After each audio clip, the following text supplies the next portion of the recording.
All right. My name is Todd Lazat. I'm the people say I'm inventor. I got a co-inventor too. My colleague, longtime business partner, Orr Stohar. We started this concept back in 1993. Just to give you a little bit of history, the way this came about was we were working on a marketing campaign because we deal in the microelectronics industry and so forth, and our marketing campaign was we're on target with Intel's roadmap for chip packaging. And as a gun enthusiast, as a Republican conservative from New Hampshire, and an NRA member, we had firearms, and my brain works in strange ways. I thought, geez, I can emboss the primer with our company logo and have the head stamp as we're on target for what we're doing. In doing so, talked to a few colleagues, and the professional societies I belong to asked me to write a paper, kind of like Dave Letterman's Stupid Human Tricks. Us in the industry say weird things you do with lasers. We presented that, and at that point there was a transition between 1993 and, of course, 1999 timeframe, which we were working on this. We saw that there was a potential. We saw a potential in regards to investigations in the military, fratricide issues, other things, where if you input this, you can put this technology in.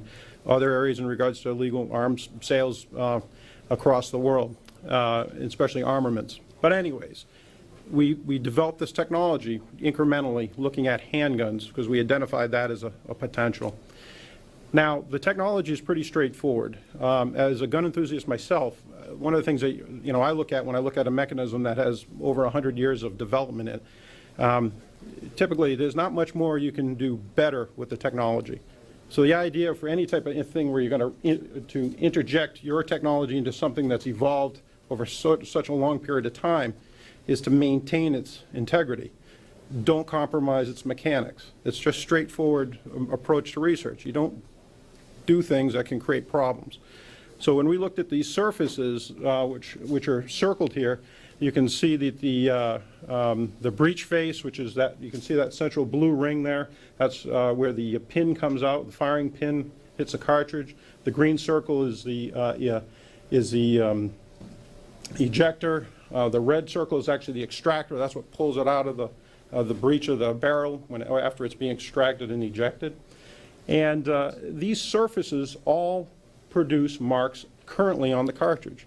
And on those surfaces exist unintentional micro marks, which are leftover remnants of the standard manufacturing procedure to manufacture the firearm. And that's the basis of firearms examination. Now, I'm summarizing it. I'm sure there's plenty of people that are professionals in firearms identification that could add or enlighten you a little bit further on it. But those are really the surfaces. So the idea from our perspective was not to change anything that would compromise the existing method, not to add anything that compromises the operation of the firearm. One of the chief critics in these things, they think that we create some type of raised structures or something that's going to create some type of interference or something of that nature, and that's not what we do. What we did is we identified the surfaces, the radiuses of the pin and the flat aspects of the breech face, and we understand that under certain pressures, the metal will emboss itself, even if it's a very fine feature. And the reason we know this, because there's almost 165 years of evolution of firearms identification that says that small micro grooves and striations land on cartridges. So I'm not extrapolating anything out of here that is not already known. And that's why we say our technology is just an incremental evolution in the step or evolution of firearms identification and tool mark analysis.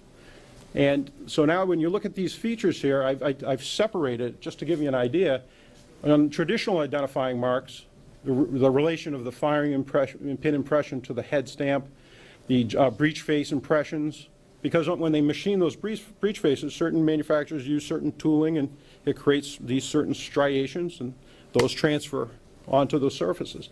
And then the ejector impression. The ejector grabs it and yanks it out in a violent way and kind of nicks it, and that creates those features. On our side, we're just using those same areas, but we're saying, okay, in the bottom of that firing impression, we can add in these structures. Now, these structures aren't raised structures. They're called recessed protected structures. They're into the surface. So the top of the character actually conforms to the dome of the firing pin. Idea being that we're not inducing any new weird stresses to the cartridge, and we're not changing the dynamics of the firearm. It's an important thing to consider when you're looking at applying this. The breech face code, once again, in the breech face, recessed protected features. If you looked at the plane or the surface on the side, there is no completely smooth. Our features are recessed. But there's enough force and action in the mechanism in which to hit the, to make those impressions transfer. And that's what's unique about the technology. Now, this is a handgun and gives you an idea of all the different components. And, you know, the firing pin is basically coming out. It's a little stamp, hits the primer cap, which initiates the firing of the Maybe, okay, you want to pause there? Maybe if we could just pause for one moment. If anybody who is not able to see the slides would like to step over here to Sure. have a better view. This Sure. is just so important. And Yeah, we may and the not next have slides access. will be more Also, specific. there's a little bit more air on this side of the room. If you would have come over to this side. Just for the air. Yeah. We're going to be You bringing feel some free to chairs slide it in. here as well.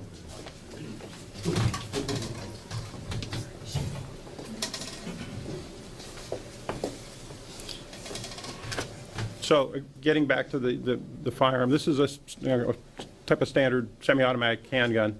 And you can see the firing pin, the breech face, barrel, cartridge, ejector, and so forth, and where those mechanisms lie in this firearm.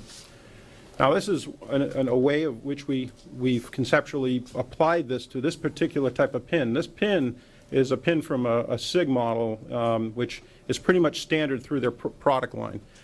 Typically, what they'll do is come up with a standard pin configuration and then share it among different models. But this is an example where we have the tip code on the tip, and then we have these radial codes down the edge. The radial codes are really what we call just levels of redundancy. The idea here is that if someone goes in there and starts filing off the tip or something, or say someone is, you know, as I like to say, whatever, a super genius, and decides that they're going to try to defeat the technology, the idea is, on the tip side of things, is that if you try to tamper with it, then we've got these redundant systems, like the breech face, ejector, other things, which will back up the technology. And, but this is the configuration so you can get an idea of what one of those looks like. Now, these are some of the marks. This is a later generation, which we put in the gear, what we call the gear code. Since 1993 until now, one of the things is that, as a technologist standpoint, one of the things we do is we generate a technology roadmap. And the idea is you take data. We never set up an experiment that we know is going to generate guaranteed results, because that's called, you know, that's not called research. That's called marketing or something like that. But the fact is that what we do is we set up a roadmap. And what we did was we tried different things in which to look at survivability.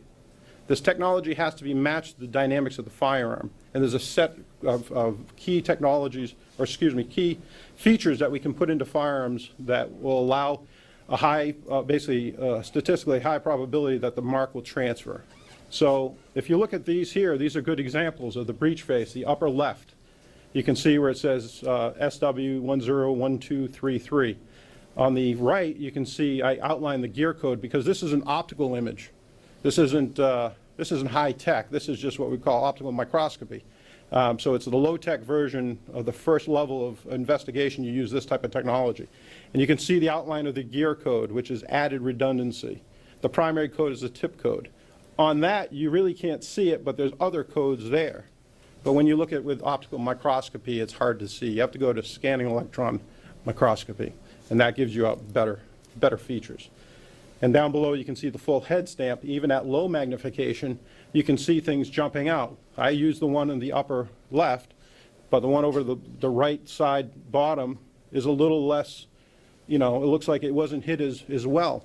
One of the things here is the idea is to put levels of redundancy such that you can compare and contrast. If one side, you know,